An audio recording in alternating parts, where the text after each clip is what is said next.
আজ পর্যন্ত কন্টিনিউ চলছে। এখন যা সিচুয়েশন আছে, সিচুয়েশন একদম টোটালি কন্ট্রোলে আছে। দুপুরবেলা দুপুরের একটু আগে কিছু ঘটনা হয়েছিল, সেটা পুলিশ গিয়েছে তদন্ত করছে, আর সিচুয়েশন টোটালি কন্ট্রোলে আছে। স্যার, গ্রামবাসীরা বারবারই পুলিশের বিরুদ্ধে কমপ্লেন করছে যে পুলিশ এখানে ইনঅ্যাক্টিভ, তার ফলে এরা বেড়ে উঠেছে। তো এই ব্যাপারে কিছু ভেবেছিলাম। সেটা তো স্যার আপনারা কি স্যার কোনো কারণে কন্ট্রোল করতে পারছেন না, যার জন্য গ্রামবাসীরা এইরকম ভাবে বিক্ষোভ দেখাচ্ছেন?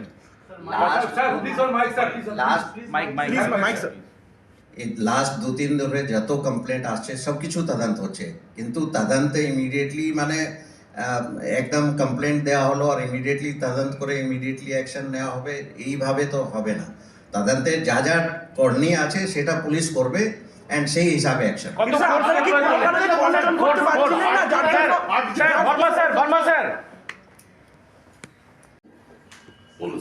গত 2-3 দিন ধরে সন্দেশখালী বসিরহাট পুলিশ ডিস্ট্রিক্টে কিছু বিক্ষিপ্ত ইনসিডেন্ট ঘটেছে ভায়োলেন্সের। তো ওখানে আমাদের সাফিসিয়েন্ট অফিসার ফোর্স ডেপ্লয়েড আছে, সিনিয়র অফিসাররা ওখানে ক্যাম্প করছেন। কিছু ইনসিডেন্ট যেটা ঘটেছে সেটা ইনভেস্টিগেশন করে দেখা হচ্ছে, অ্যান্ড ভায়োলেন্ট ইনসিডেন্টে স্পেসিফিক্যালি যারা ভায়োলেন্সে যারা ইন্ডালজ হচ্ছেন ওদের against strict action as per law নেওয়া হবে। এখন অবধি আজকের যে ঘটনা ঘটেছে ওটাতে যেটা আমরা জানতে পেরেছি দ্যাট 8 জনকে পুলিশ ডিটেন করেছে। ফার্দার যাতে এসকেলেট না হয় সিচুয়েশন, তার জন্য ব্যবস্থা নেওয়া হচ্ছে। সাফিসিয়েন্ট পুলিশ ওখানে আছে, আরও পুলিশ আছে, সিনিয়র অফিসাররা ওখানে অলরেডি ক্যাম্প করছেন। এছাড়াও যদি কারো কোনো অ্যালিগেশন যদি থাকে, যেটা আমরা দেখলাম কিছু কিছু ওখানে মানে কিছু কমপ্লেন করছে, তো ওটাও আমরা অ্যাসিওর করতে চাইছি দ্যাট ওটাও তদন্ত হবে, অ্যান্ড যদি কোনো কিছু ইনভেস্টিগেশনে যদি পাওয়া যায় নিশ্চয়ই অ্যাকশন হবে। এটা আমরা অ্যাসিওরেন্স সবাইকে দিতে চাইছি।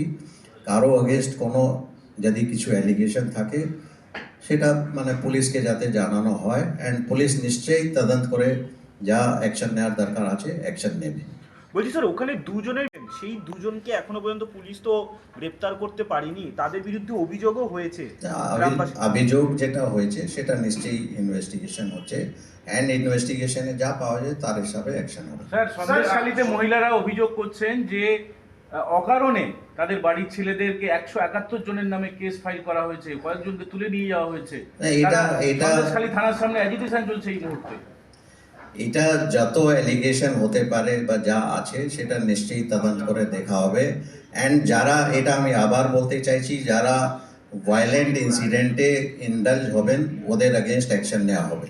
স্যার, এসপি সাহেব নিজে বলেছিলেন যে শাহজাহানকে অ্যারেস্ট করা হবে, কিন্তু এখনো পর্যন্ত আমরা দেখছি যে তিনি অ্যাবসকন্ডিং পলাতক, তার কোনো প্রতিক্রিয়া পাওয়া যাচ্ছে না, এবং নতুন করে শিবু হাজরা বা উত্তম সরকার তাদেরও কোনো খোঁজ পাওয়া যাচ্ছে না। আমি আবার বলছি, যাদের অ্যাগেনস্ট আমাদের কাছে অ্যালিগেশন আছে ওদের অ্যাগেনস্ট অ্যালিগেশনে তদন্ত হবে, অ্যান্ড যদি কিছু ওদের অ্যাগেনস্ট পাওয়া যাবে নিশ্চয়ই অ্যাকশন হবে। স্যার, এর পেছনে কোনো পলিটিক্যাল পার্টি ইনভলভ? সেগুলো সব কিছু তদন্ত করে দেখা হচ্ছে।